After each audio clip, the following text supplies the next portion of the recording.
from the 1990s. It's been transformed into a series of stacks that are controlled by very few companies indeed. And actually we've seen a network that's by definition incredibly decentralized, of the ultimate decentralized network, transformed into a rather centralized network.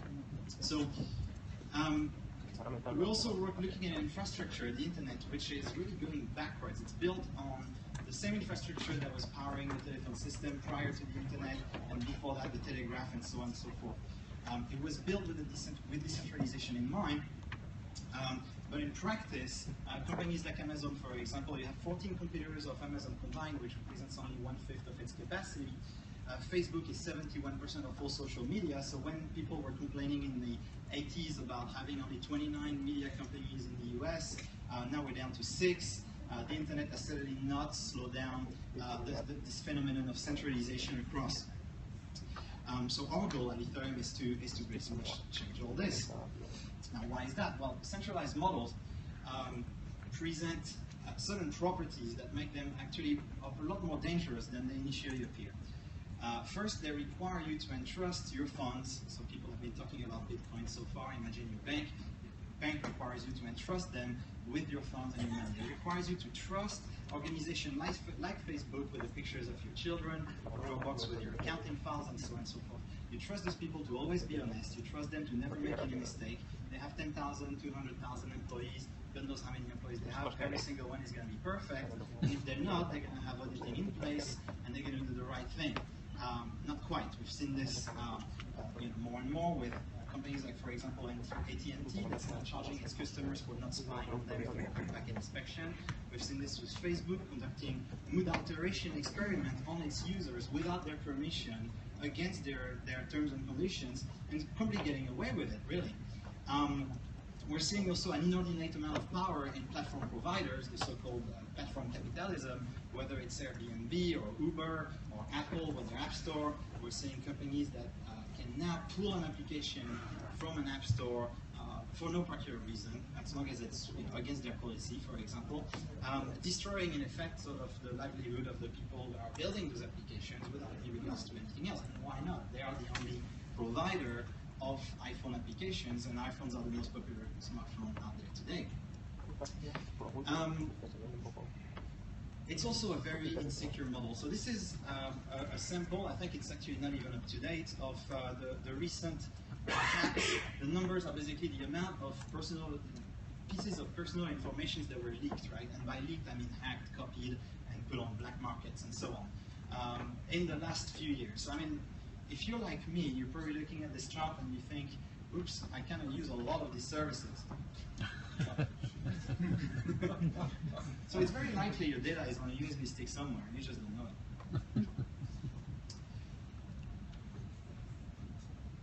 Oops, and my presentation seems to have a bug. So we're going to wait for it to scroll down. If that slide, so it does go forward or not, not sure. Technical difficulties. This never happens. Have you been hacked? We might have been hacked. I'm going to have to move the slides manually to show what's going on here. Yeah. So don't take my word for it. These are actually European surveys. The first one shows that only 3% of the respondents said they trust social networks with their data. That's 97% don't trust social networks with their data, yet we use it every day. 86% of internet users have taken steps to avoid surveillance. I mean, some of it might be non-technical steps, such as opening an incognito window, not like it's going to change anything, but people are trying. And much more concerning, 88% of ICT decision makers are taking steps to move their data centers, or where they actually host the stuff, away from the cloud and back into localized region. Some people, even in Brazil, are even talking about a local internet, which makes no sense whatsoever. But you can tell that businesses are concerned about having their client data at the mercy of hackers, but also government organizations from other countries, for example. And it's going to get a lot worse. That's HAL 9000, if you recognize it from 2020. It won't open the bay doors, and it's coming into your living room. So we're talking about televisions that have microphones always on, because it's convenient. So for example, you can tell your television, hey, switch the channel. I mean, I have one at home on device that does that, and they're going to pretty much become the standard. But that's always on microphones in your living room. That's a little bit scary. Mobile phones that always 3D map your home. I've seen that. Google has these dual camera phones now that can 3D map your home. Of course, they make it look like a game, but sure enough, the information belongs to them. And even glassware that's already aware of what you have to drink, because it makes it easier for you to go and reorder at the bar. And in my opinion, we're going to go from a dramatic overreach into people's privacy to what could constitute really the greatest weapon for oppression in the history of mankind, and that's the Internet of Things. So, still can't change my slides.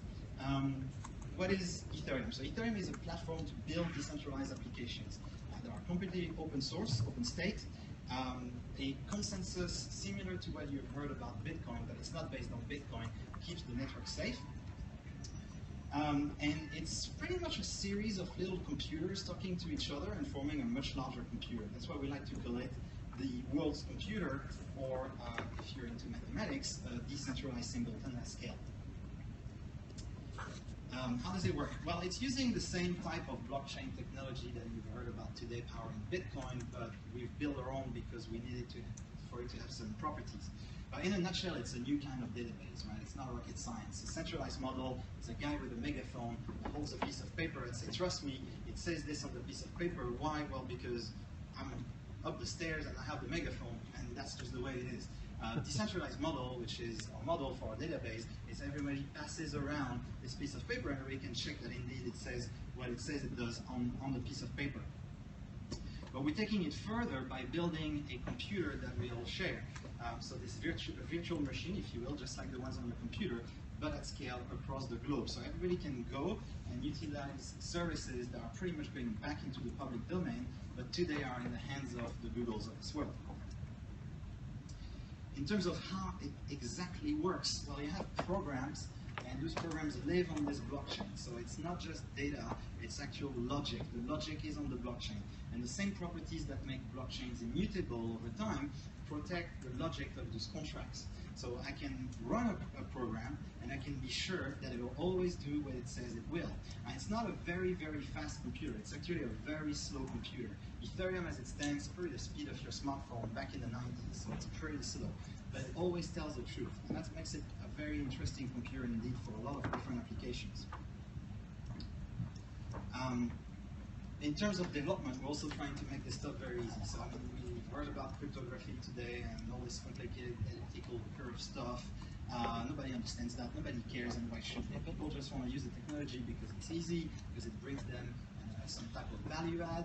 And in our case, we're trying to make it very simple, so anybody who can build a web page, for example, can build one of the decentralized applications in order to build an ecosystem and have a fighting chance, so to speak.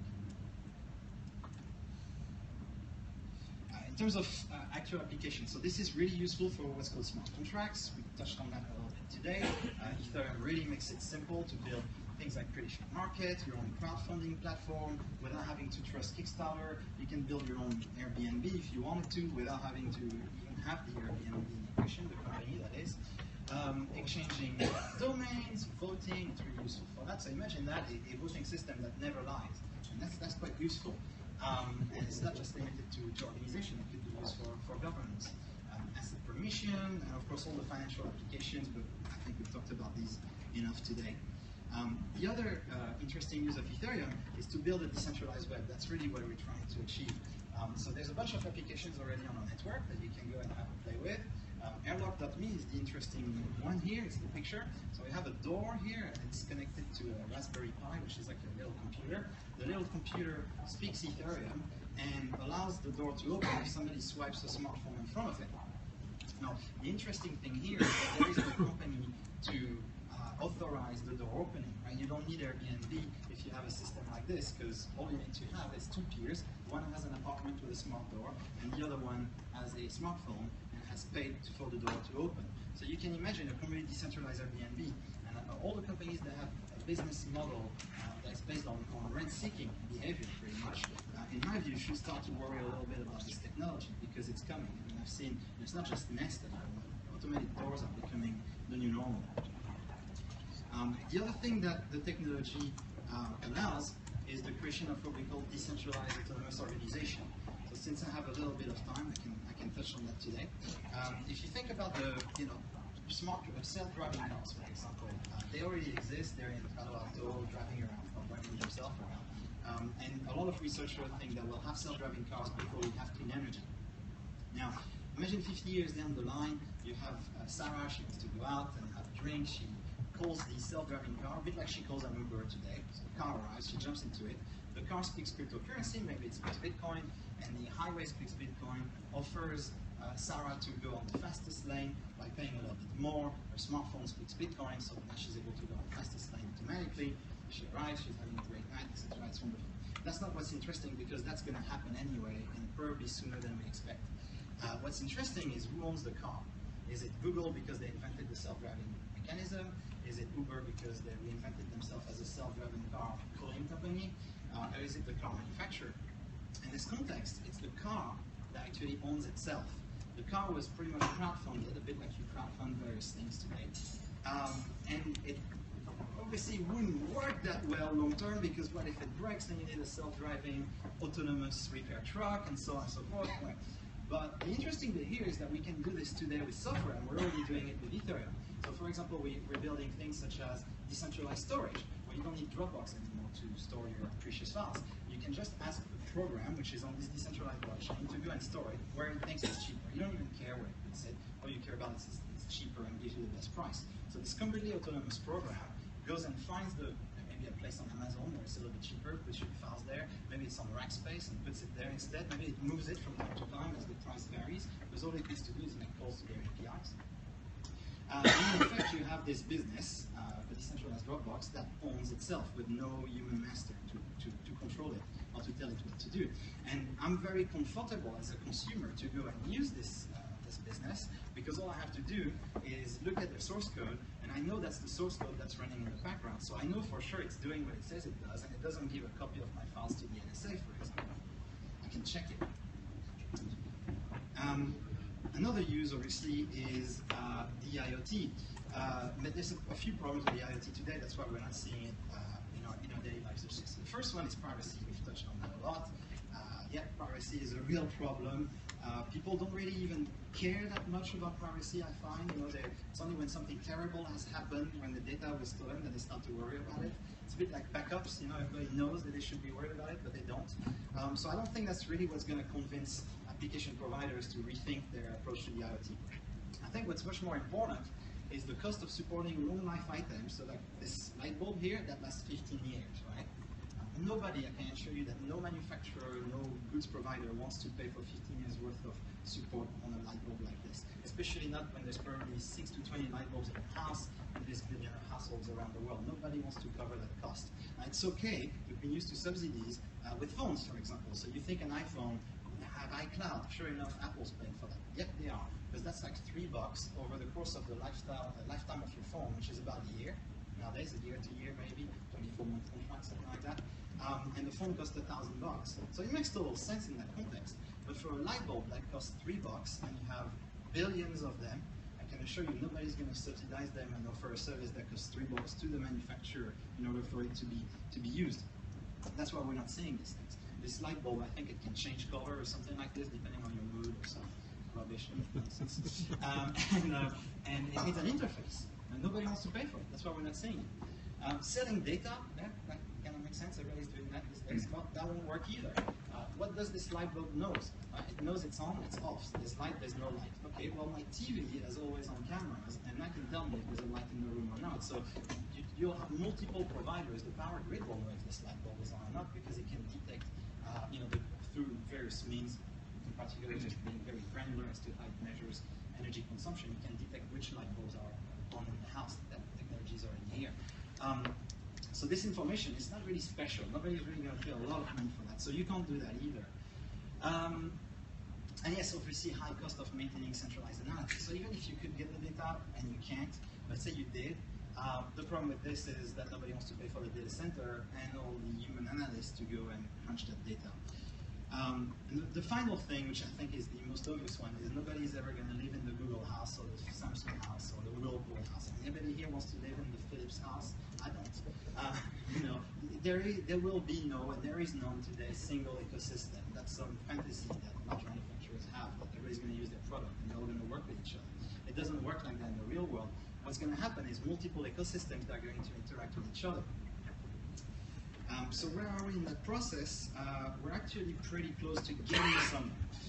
The hardware, it's here. In fact, it's much cheaper nowadays to use what's called system on chips. It's that thing on the screen, which is like a mini computer, if you will, like a really small one, but it does everything, rather than developing your own embedded chips if your name is Samsung, for example. So you go and buy these from Intel, they cost $10. One day they'll cost 10 cents, and one day they'll cost 1 cent, or maybe even less. Customization is also a lot easier to do in software. If you want to change your hardware, you have to rebuild everything. It's really painful, and you need to call the fab manufacturer in China and change the plans and all that. In software, just press a button, it's distributed to your devices, you save a lot of money. So that also makes sense. What we're missing is coordination, and obviously that's what Ethereum, in this case, is really good at. So the IoT really is about maximizing assets utilization. I think cars are used about 9% of the day on average, which is ridiculous. Soon, you know, this idea of having streets full of cars and just sit there and do nothing, it's going to look weird, a bit like smoking cigarettes inside an office. It's going to feel different and odd. Office space use about 40% of the time on average. That's also nonsense. Why not create a market where you could rent office space on weekends, for example? It would be a lot cheaper, perhaps. And then really creating a liquid market. And that's what Uber does, you know, when they have this peak time pricing, when the price goes up, there's more demand. It all makes complete sense. It's actually quite surprising we haven't had it until now. And also we need to rethink about what we think about microtransactions. A microtransaction is not just sending a bit of money from one person to the other. It's a Facebook like, it's a Twitter retweet, it's that kind of stuff. It's a washing machine talking to the television, talking to something else, all coordinating, making sure that the energy used doesn't go above what the solar panel on the roof, which is also talking to all this stuff, can actually support. That's the sort of transactions we're talking about here. In terms of practical aspects, there was a demo at the CES in Las Vegas this January by IBM on a technology and a washing machine built by Samsung, matter of fact. Which is quite interesting. So you can't really see it well on the screen, but there's a washing machine in there. The green thing is its little screen. And what it does, it reorders detergent when needed. Now that's a lot more interesting than it sounds, because today you have the Dash button, Amazon Dash. Have you seen that? You press a button and reorders Tide or something like this, right? Well, I mean, obviously it's great for Amazon because you're ordering through them and nobody else, and it's great for Tide or whatever the sticker is on the little thing because you're only ordering their stuff, right? At the price that they decide. These washing machines, they connect to a marketplace of devices, and they try to analyze what is the best price for detergent at this day and time. Now the washing machine is really smart. It's running as Android. It knows how many washes and cycles you run a day. It knows how much you weigh. It knows the type of cycle, so it probably knows if you're playing sport and that kind of stuff. It can guess all this. But the interesting bit here is that this information never exits your home. So the data analytics are in your house, not in the data center where it can be used. And really what's empowered really is the edges of the network. In fact, the project is called Adept. I think the tagline is empowering the network. So it's exactly that. This washing machine orders detergent at the right time, right place. It's like a mini lean detergent ordering machine. It also orders its own parts, so you always get the best price. Now everybody's happy with this. The manufacturers, they're really happy because they're going to sell a lot more washing machines because now they can tell you you're going to save money. So obviously, yep, saving money, I'll take that. That's useful. The detergent manufacturers, well, they're happy too because when they provide a special offer, they don't really need to go and buy user data anymore from the data analytics company. They can just offer special detergent for various types of use cases on this decentralized market, and it gets ordered, so they're happy. A data analytics company, they're very sad because they see they're all going to close. But that's okay, nobody really cares about them. So they have a look at their website, they have videos and stuff, and they're talking about using this for decentralized autonomous advertising platforms as well, where ads can be pushed from one screen to the other based on certain market conditions. Then the question is, what does the future look like? So I always joke about this because we can't predict the future. This is in the Victorian era in France.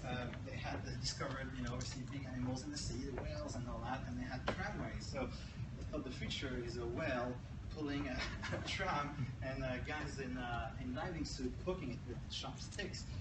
Or with the invention of the nuclear power, and obviously the bombs and the war and the jet planes and so on in America, the future would be flying nuclear jet plane cars. Obviously that never happened, thankfully.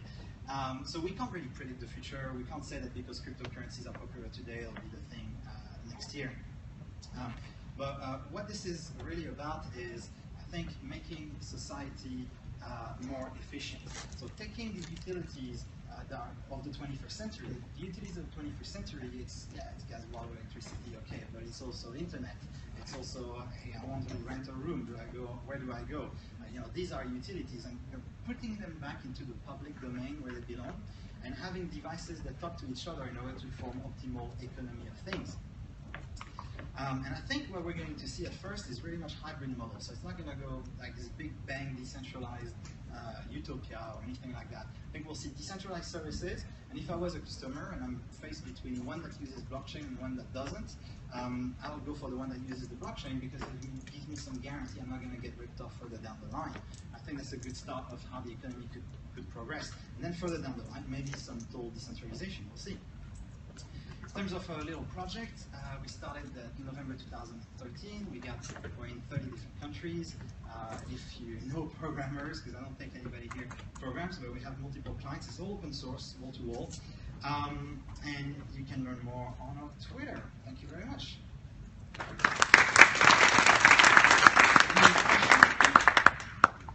Yeah, a question from Luxembourg. Can you hear me? Oh, yeah. Yes, we are remote, yes. So the question is based on the following example. So when I wrote my bachelor dissertation in 1988, so I'm dating myself here, I wrote it using a program called Clarice McWrite. So if you were to try and read my dissertation today from the floppy disk, that would be really hard to do.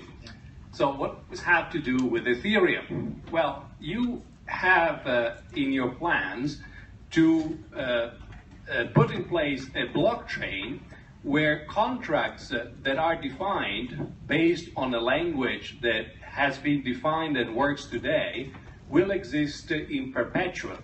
So what are the chances that a contract defined today will still be readable and executable in 2050? Yeah, so there's two parts to that answer. So the first one is, I don't fool myself that in 30 years' time, the internet has been replaced with Ethereum logos. That makes no sense. That's absurd, in fact.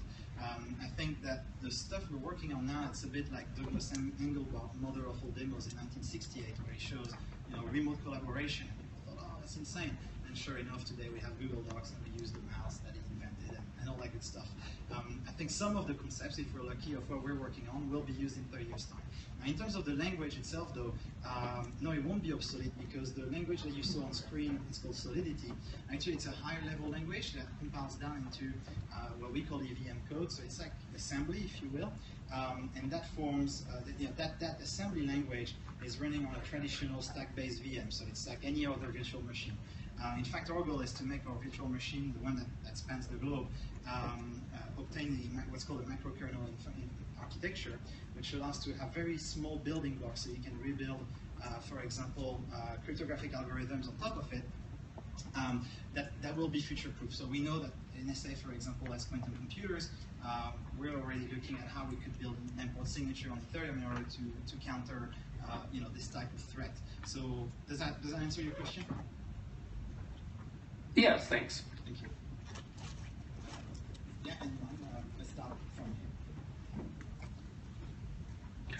Hi, in your adept proof of concept, so I get that Ethereum is being used as the kind of wallet implementation. What's the actual mechanism or the medium of exchange of value? At the moment, what you could do is you have two ways. You could use what we call Ether, which is kind of like Bitcoin, but for Ethereum, if you will. It's really more of a fuel. It's pre-mined, right? Pardon? the ether is pre-mined essentially. Pre-mine as it, well, I mean, that comparison doesn't really apply because it's not a cryptocurrency.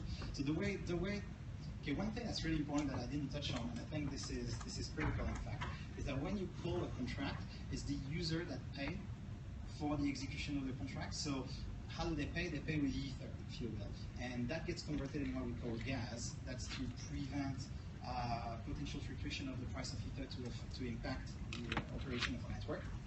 Because I see the price was getting really high.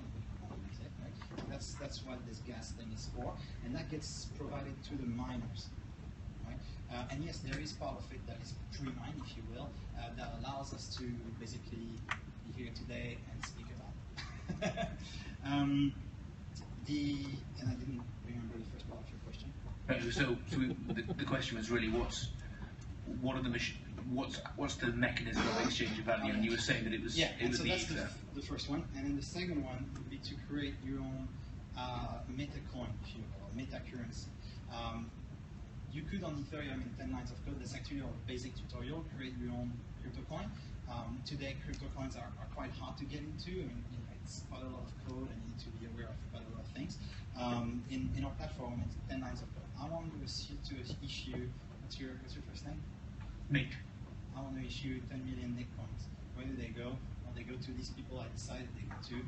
What's the reward mechanism? They're basically loyalty points. I think that's a good usage of them. Instead of having loyalty points, you can't exchange between service providers. So like I go to Asda, I buy some clothes, I get loyalty points. I want to be able to use that to buy maybe some mileage on BA. That's a good usage of them. So yeah, you could use these as well to exchange value. We have decentralized exchanges that are being built both by ourselves and by people in the community for really sort of no human operator type platforms where those coins are being traded, whatever value is defined to them by the market. Thank you. Next one.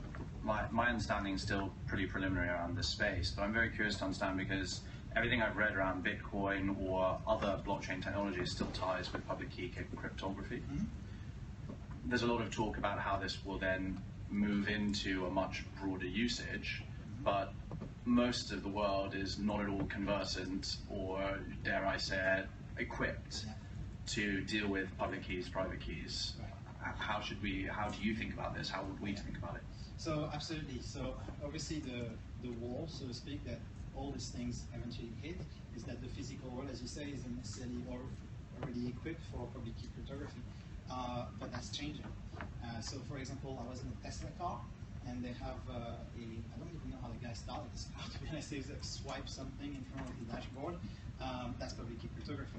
If I wanted to buy and sell this car, I could just exchange the keys, immobilize the car, and then pass the keys to someone else via a network like Ethereum to purchase the vehicle. In fact, the vehicle could potentially drive itself to my house because that's the next step for Tesla. So this stuff is becoming more and more the new normal. Like those doors, those automatic doors that are presented at CES alongside these washing machines, they were using also public key cryptography. But yeah, there is definitely a gap between the software world where if you're trading financial derivatives, it's really easy to represent because it's math, and then the physical world where there are limitations, especially in the realm of enforcement. So for example, if you were to say, I got a smart contract on Ethereum and it's like an escrow maybe, right, okay, you didn't give me what I expected, or you sold me something that didn't work, how do I go and sue you? That's a lot harder, because obviously you have no means of physical enforcement of this. So what people are thinking of is potentially a reputation system, where you could put a reputation at stake for the escrow, which enables micro-lending in poorer countries, for example, or just outright putting other types of cryptocurrency or meta coins, like we were talking about earlier, as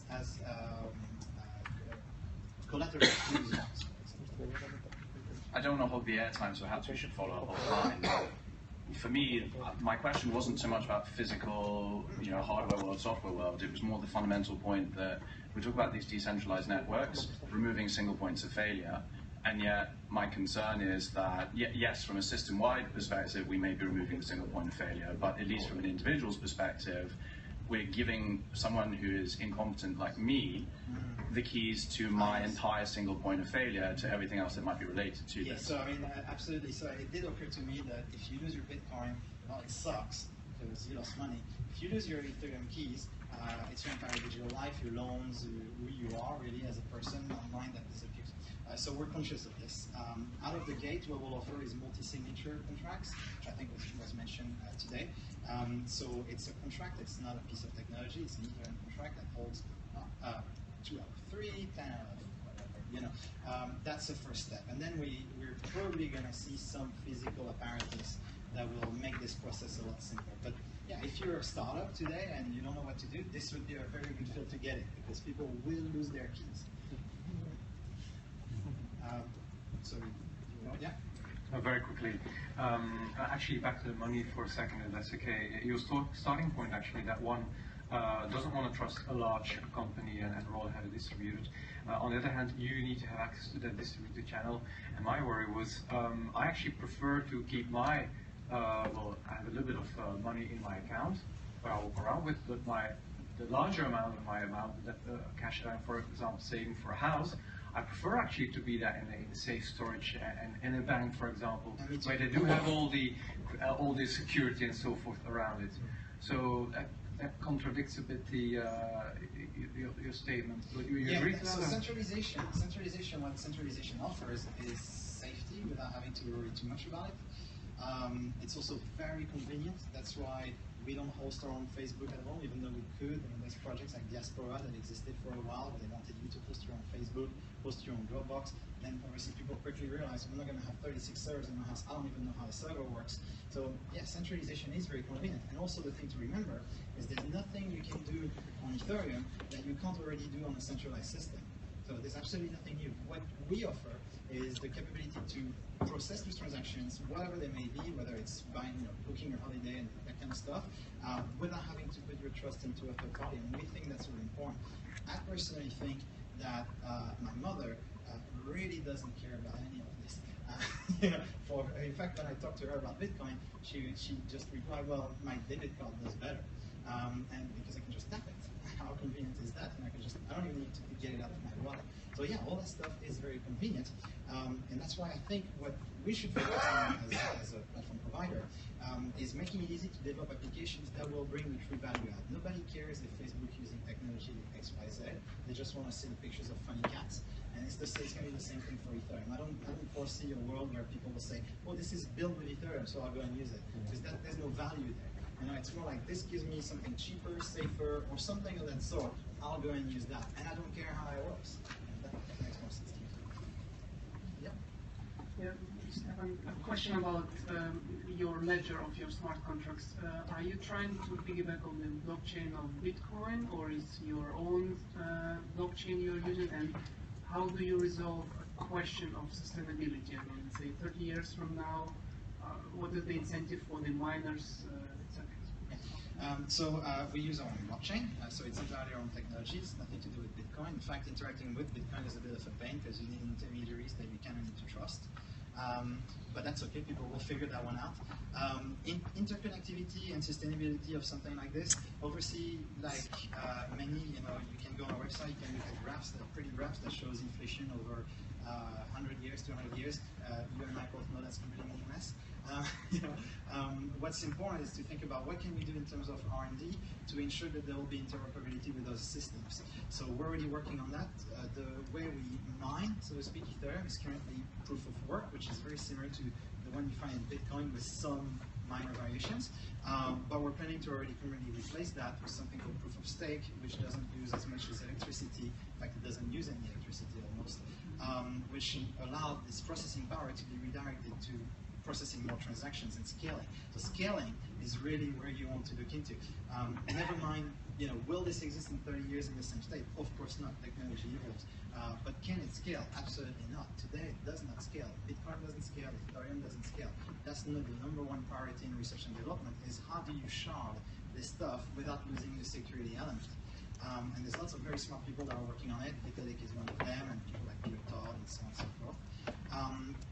We don't know is the answer. It will be fixed. In my opinion, it will be fixed. A, because we're accelerating the research and development on these things because of platform like ours. People get excited, money flows, and therefore people work on these problems. And then second, because of Moore's law.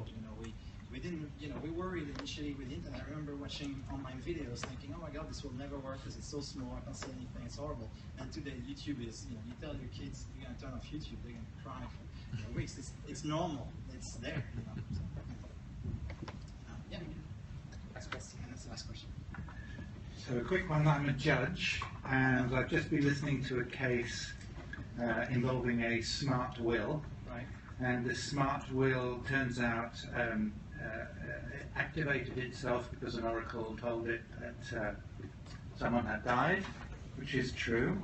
But unfortunately, the widow turns out to have 17 husbands before and made a business of this, and this will was coerced. And I've heard all the evidence, and I'm satisfied that it needs to be reversed. How do I do it? You can't. And that was the last question. The bottom line is the systems are what we describe as illegal, so they're not illegal, they're not legal, they're some. You can, though, put code in their comments that would tie it with certain jurisdictions. So people are starting to do that on Ethereum. They put comments and they say, well, this obeys the laws of countries X, Y, Z. That's one way to do it. But this example of coercion, there's no way around it. And that's the beauty of the systems, is that they're immutable. And it's a bit like the internet. You have to take the good and the bad. And society has to work around it. So I'm now a redundant judge. I don't think actually, I don't think that's necessarily the case. People have said about the systems of crypto law that it would, remove the legal profession. I don't believe this one second. To the contrary, I think it's gonna rejuvenate it. Just like platforms like Java, when they came up, people thought as developers, I remember clearly people being very, very worried about Java and things like HTML and Flash. They said, well, we don't need developers anymore. It's all going to be done by designers. We might as well all go home. 20 years on. We've never needed more developers than today, and I think it's going to be the same with crypto platforms. Thank you.